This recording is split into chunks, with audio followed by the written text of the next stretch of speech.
Olá, meus amigos e minhas amigas, eu sou o Benhur Correia e hoje eu estou aqui para gravar o primeiro vídeo do meu canal.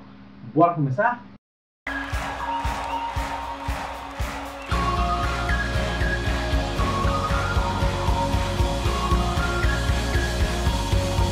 Sejam bem-vindos todos à estreia do meu canal! E como eu havia dito antes, hoje nós vamos comentar o livro Os Perigos do Lado Bom da Alma. Para quem não sabe, esse canal ele foi criado no intuito de ajudar a leitura daquelas pessoas que não têm muito costume de ler, daqueles jovens que não são muito adeptos à leitura, né? Que criam um paradigma, não gosto de ler, não estou muito afim, é muito difícil, esse livro é muito longo, não ganhei nada com o livro. Esse canal ele serve então para mostrar que a literatura ela é muito importante. E hoje nós vamos perceber que dentro daquele livro maravilhoso que se chama Bíblia, a Bíblia Sagrada, tem muita vida, muita história e muito conteúdo para o nosso viver diário, que muitas vezes lendo a gente não consegue extrair, mas através da literatura nós conseguimos adquirir aquela vida, nós conseguimos extrair aquelas pepitas que estão ali enterradas dentro da Bíblia, a gente não consegue ler quando está lendo a Bíblia de fato, né? Os livros espirituais, eles são criados, eles são feitos, né, com muito amor e carinho, são feitos com muita comunhão, com muita oração também. Então eles são eles são a palavra mastigadinha. Você está ganhando a palavra todinha diretamente para você entender o que está escrito dentro de cada versículo, para você entender, né, a proporção de cada passagem da Bíblia. E como nós não podemos deixar isso passar, né, hoje nós vamos começar falando com os três apóstolos, aqueles três apóstolos que todo mundo conhece, que é João, Paulo e Pedro. Primeiramente, eu já vou deixar bem claro para vocês que eu não vou falar todo o livro, eu vou comentar algumas coisas do livro resumidamente, para que a gente possa entender, para que a gente possa ganhar vida e sim aumentar a nossa biblioteca de conteúdos para levar até o Senhor e no Senhor ganhar vida de toda essa palavra. Então vem comigo que vai estar muito interessante. Os Perigos do Lado Bom da Alma é um livro que retrata muito bem os dois lados da nossa alma, ou seja, o lado bom e o lado mal. Para identificar o lado mal é muito fácil, porque é aquele lado em que nós ficamos irritados, é aquele lado que nós criticamos os outros, é aquele lado em que nós perdemos a paciência, é o lado mais visível, um lado grotesco, em que ele não se esconde, ele se expõe naturalmente, né? É fácil de identificá-lo. Mas agora o perigo está no lado bom da nossa alma. Porque o lado bom é muito difícil de identificar, porque ele se confunde com o nosso viver espiritual. Muitas vezes pensamos que estamos fazendo as coisas no Espírito e agradando a Deus, mas na verdade não. Nós, naquele momento, estamos sendo reprovados por Deus, por causa que nós estamos fazendo as coisas de acordo com a nossa alma. E assim, primeiramente, ele nos mostra, né, os ministérios de Pedro, Paulo e João, né, que foram ministérios aprovados pelo Senhor, né, salvaram muitas vidas, né, resgataram muitas pessoas para o Senhor, levantar igrejas, né, e levar a palavra do reino de Deus adiante. Mas esse ministério nem sempre foi assim tão perfeito. Durante a caminhada deles, eles tiveram problemas com o lado bom da vida da alma deles. Pedro foi um exemplo prático. O livro nos mostra que Pedro teve 3 experiências com o Senhor em que o lado bom da vida da alma dele foi totalmente exposto. E graças à luz divina de Deus, ele pôde se arrepender. Pedro não foi orgulhoso.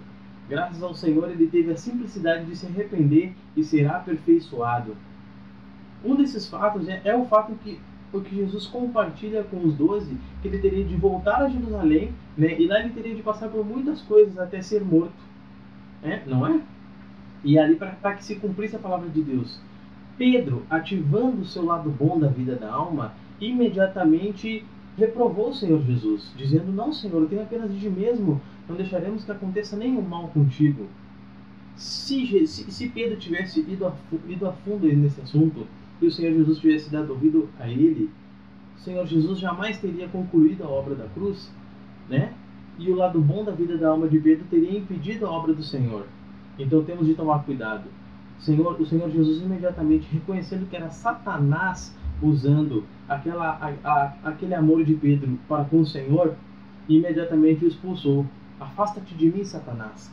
Tu és para mim pedra de tropeço, porque não cogita das coisas de Deus, mas sim das coisas dos homens. Então, o livro mostra que nós temos que tomar cuidado com esse lado bom da vida da alma, porque o lado bom, ele se confunde com o lado do servir a Deus e nos impede de ser aperfeiçoado pelo Senhor. Mais para frente nós vamos ler o exemplo, o nosso grande exemplo, que é Jesus. Jesus não deixou o lado bom da vida da alma dele tomar conta dele, tendo pena de si mesmo, e também não deixou o lado mal da vida da alma dele tomar conta dele, sentindo raiva e ódio das pessoas. Ele simplesmente obedeceu a Deus.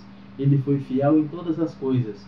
Ele não se importou com o ser Deus e se humilhou aos pés do Senhor e cumpriu a sua vontade. E sendo servo, ele foi aperfeiçoado pelas coisas que sofreu e se tornou o autor e consumador da nossa fé. Então, um dos segredos que está em não deixar o lado bom da vida da alma interferir na vida com Deus é a obediência, né? É melhor obedecer do que sacrificar. Então, se nós obedecemos a palavra de Deus, quer dizer que nós tomamos a consciência que nós somos servos. E quando nós nos tornamos servos, nós tomamos a consciência de que o servo, ele é um escravo. E o escravo, ele não tem vontade própria. Ele simplesmente cumpre a vontade do seu Senhor. Então, toda vez que nós não cumprimos a vontade do nosso Senhor e agimos por nós mesmos, mesmo querendo fazer coisas boas, temos de tomar cuidado, porque é o lado bom da nossa vida, da alma, querendo nos enganar, né? Querendo nos enganar para que nós não venhamos a ser abençoados e aperfeiçoados pelo Senhor, né? Também no livro nos é mostrado o exemplo de Caim e Abel. Caim, né? Ele era o lavrador e Abel, ele era o pastor. Ele cuidava das ovelhas, né? Cuidava dos animais do campo. Abel, certo dia, ele pegou as primícias que ele tinha, os melhores animais, as primícias que ele tinha, e ofertou ao Senhor. E o Senhor, de bom grado, aceitou sua oferta, porque aquilo foi obra do Senhor. Ele obedeceu ao Senhor. Ele não pensou primeiramente nele, ele pegou as primícias que ele tinha e primeiramente ofereceu a Deus, serviu ao Senhor. E depois ele serviria a sua família. Já Caim, usando o seu lado bom da vida da alma, não fez a mesma coisa. Caim, ele pegou e de um tudo e um pouco e serviu ao Senhor. Quis pegar as melhores coisas, as maiores frutas da força do seu braço, né? Da força da sua vontade, para que a oferta dele fosse melhor do que a de Abel. E o que aconteceu? Ele, querendo agradar ao Senhor do jeito dele, ele foi reprovado por Deus. E quando a luz do Senhor tocou em Caim, para que ele pudesse se arrepender e voltar onde ele errou e começar de novo, o ego dele não gostou e o fez se apartar de Deus. Então Caim ficou irado. A sua alma ficou tão forte e mostrou aquele monstro que existia dentro dela, que ele matou o seu irmão Abel e saiu da presença do Senhor. Então, como nós podemos ver, a Bíblia ela nos mostra vários exemplos. E nesse livro, Os Perigos do Lado Bom da Alma, esses exemplos eles estão mastigados, estão nos mostrando que no nosso viver diário existem coisas parecidas com aquilo que aconteceu lá. Também, mais para frente, ao ler o livro, a gente começa o livro nos mostra o que aconteceu com Satanás. Satanás, ele era um anjo chamado Lúcifer. Ele foi constituído como príncipe no reino de Deus, né? Ele era chefe da guarda de Deus. Ele ficava no Monte Santo de Deus, né? No monte mais alto. E por ganhar tanta virtude do Senhor, por ganhar tanta força, por ganhar tanta coisa maravilhosa de Deus, ele se achou semelhante a Deus. Ou seja, o ego dele tomou conta dele e a alma dele soltou aquele lado bom, porque eu vou fazer as coisas agora melhor do que Deus, para agradar a Deus. Eu vou criar um exército agora porque eu sou bom, né? Eu sou poderoso. E o que aconteceu? Alguns anjos seguiram ele e eles foram lançados por terra. Então, como explicar isso? Um ser que tinha as pedras mais preciosas, os caminhos mais abençoados, todas as coisas eram melhores para ele, perder tudo de uma vez e ser jogado fora. O lado bom da vida da alma é o que nos atrapalha de servir o Senhor. Eu espero muito que vocês, depois desse vídeo, vocês possam ler essa literatura, vocês possam desfrutar desse livro, porque esse livro tem muita coisa. E como eu já disse antes, eu não vou falar tudo que tem nesse livro, porque senão vocês não vão sentir vontade de ler. E eu quero muito que vocês leiam, eu quero muito que vocês procurem por essa literatura e leiam a Bíblia, principalmente a Bíblia. Essa leitura ela é só um acompanhamento, né? Pra gente entender algumas coisas, algumas passagens, para a gente poder desfrutar melhor das passagens bíblicas. Seguindo mais adiante, então o livro nos mostra a queda do homem, Adão e Eva. O Senhor ele deu uma ordem para Eva e para Adão. Se Eva e Adão fossem fiéis e obedecessem aquela ordem, não precisariam se sacrificar. Mas como a serpente era mais sagaz que todos os outros animais, ela dissuadiu a Eva. Ela jogou ela deu um certo entender que Deus havia mentido e mostrou para Eva que Eva podia ser conhecedora. E a natureza do homem o homem foi feito para ser voltado a Deus. E Eva, querendo defender Deus, usou do seu lado bom da vida. Falou para a serpente o que Deus havia falado para ela e para Adão. A serpente, por ser muito esperta, usou mais uma vez da sua sagacidade e insinuou que Deus havia mentido e que se Eva comesse daquele fruto ali, ela não morreria, e sim, ela seria conhecedora, ela teria o conhecimento que Deus tem, ela seria como Deus. E aquilo abriu os olhos de Eva, abriu aquela vontade de ser como Deus, aquele pensamento que se eu for conhecedor também, saber o que é certo, saber o que é o bem e o mal, eu vou poder ajudar Deus. E Satanás usou o lado bom da vida da alma de Eva para fazer ela desobedecer a Deus. Então Eva comeu do fruto e deu do fruto para o seu marido, e os dois foram expulsos do jardim. Essa história vocês já sabem, né? Tá no livro também. Eu antecipei, eu falei de Caim antes, né? Mas Caim vem depois. Mas tá no livro também, muito completinho, vocês vão entender passo a passo, né? Também a gente vê que João, ele foi exilado na ilha de Patmos após Pedro ter sido morto. E lá ele ficou muito tempo, lá ele sofreu muitas coisas, então ele aprendeu a viver no Espírito, né? Ele foi aperfeiçoado, ele foi aprendendo a viver no Espírito, e o Senhor deu a visão do Apocalipse para João. E nessa visão, para uma das igrejas em que Deus manda uma carta, é para Éfeso, e ele fala: arrepende-te e volta às práticas do primeiro amor, né? E o Senhor fala: eu ouvirei de ti e recolherei de ti o teu candeeiro.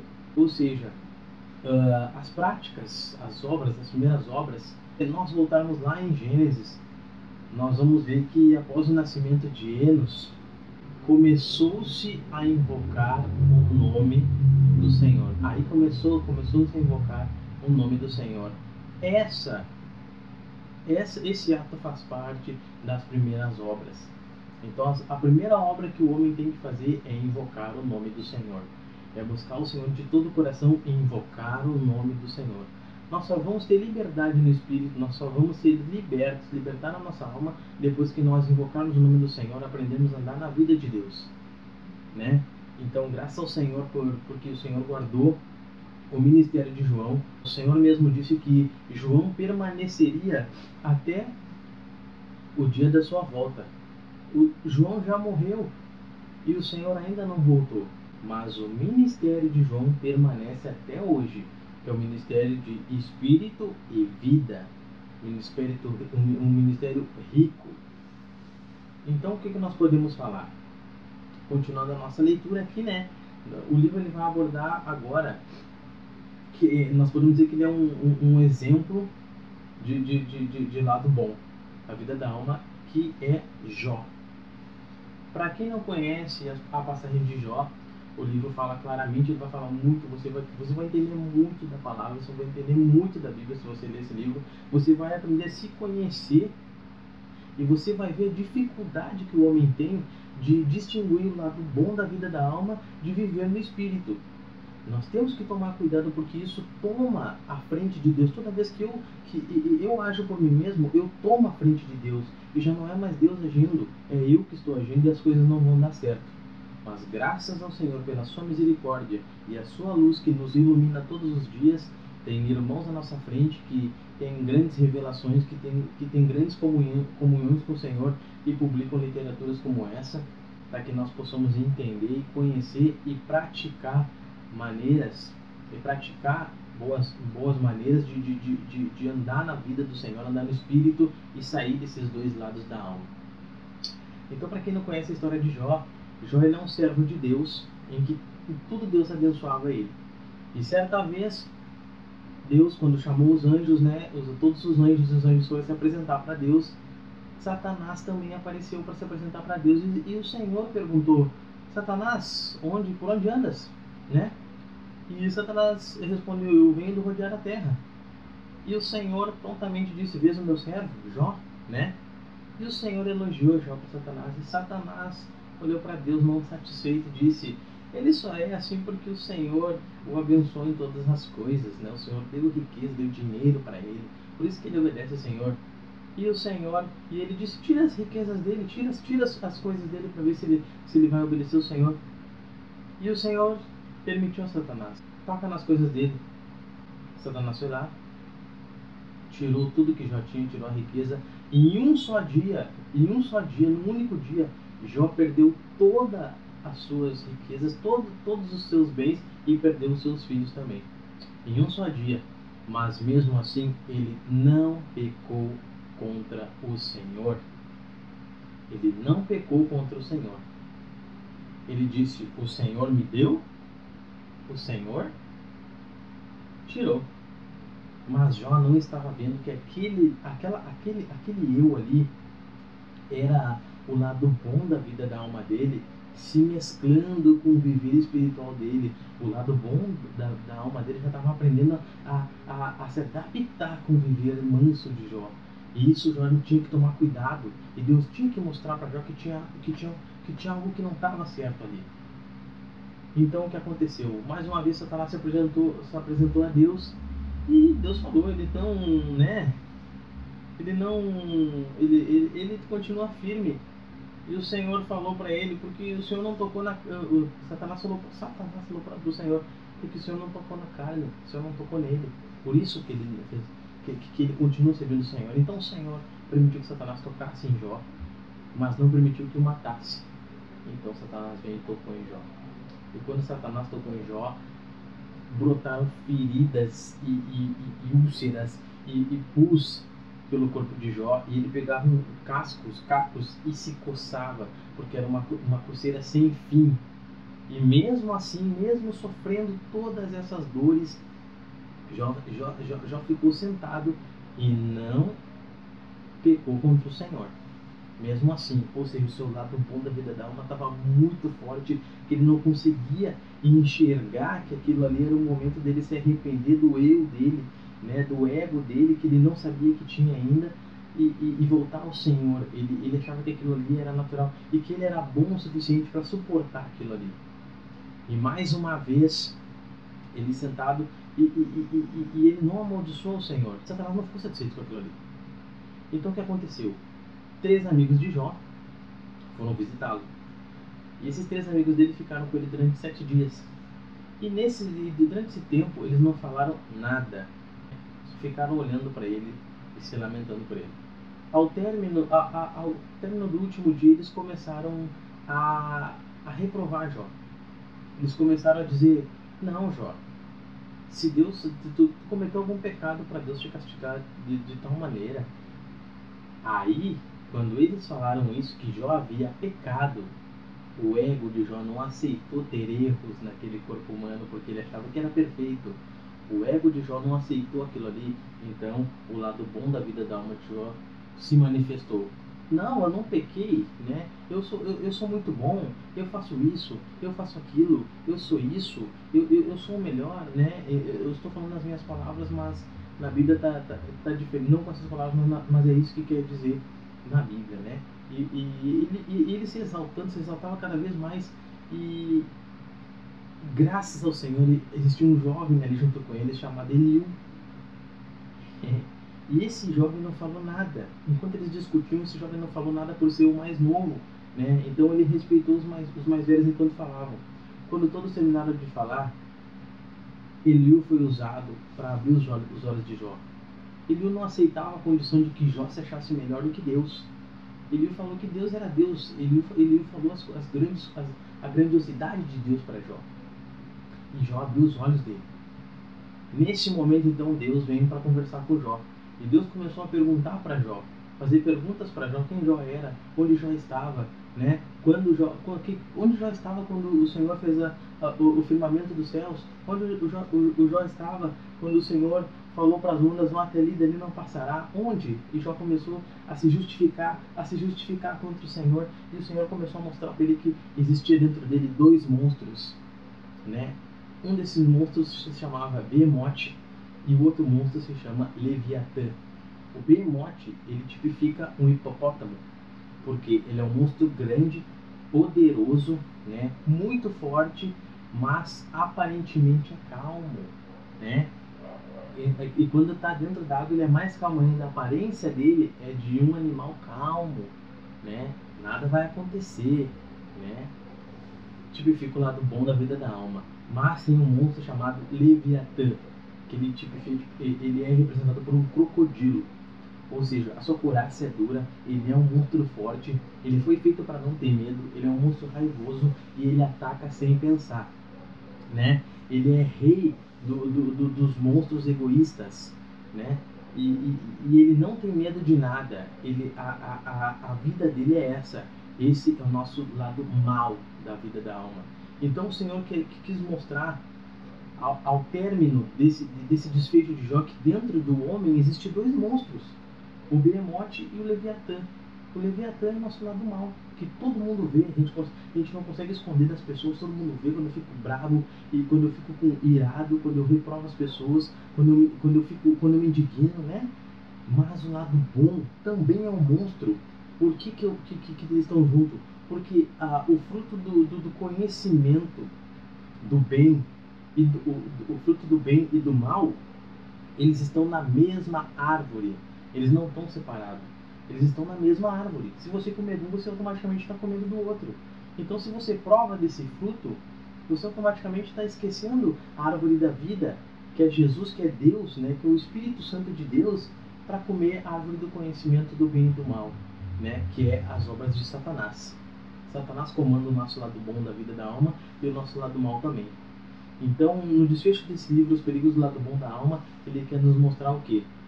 Que durante toda a jornada dos servos do Senhor, Satanás tentou aflorar aquele sentido dentro deles. Mas graças ao Senhor, pela luz de Deus, eles conseguiram eliminar. E hoje nós também temos essa oportunidade de eliminar esse sentido ruim, eliminar esse desígnio de Satanás que vive dentro da gente e buscar a vida do Senhor. É por isso que o Senhor Jesus ele falou para Nicodemos, né, que é necessário nascer de novo, que quem não nasce da água do Espírito não pode ver o reino de Deus.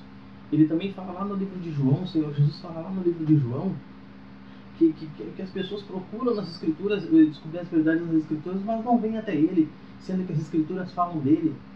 Então não adianta eu ir na igreja, eu fazer isso, fazer aquilo, fazer obra, fazer aquilo, se eu não vou até o Senhor. Todas as coisas que eu recebo e que eu ganho, eu tenho de levar ao Senhor, eu tenho que me apresentar ao Senhor e ser abençoado, e aquilo vai se tornar parte do meu viver. Um forte abraço para vocês, espero que vocês tenham gostado. O nosso vídeo termina por aqui, tá certo? Não deixe de se inscrever no nosso canal, tá? Assina o sininho e a notificação para sempre quando eu colocar vídeo novo aparecer para vocês, e não deixe de dar aquele like maneiro pra gente continuar divulgando essa literatura. Eu fico por aqui, Jesus é o Senhor.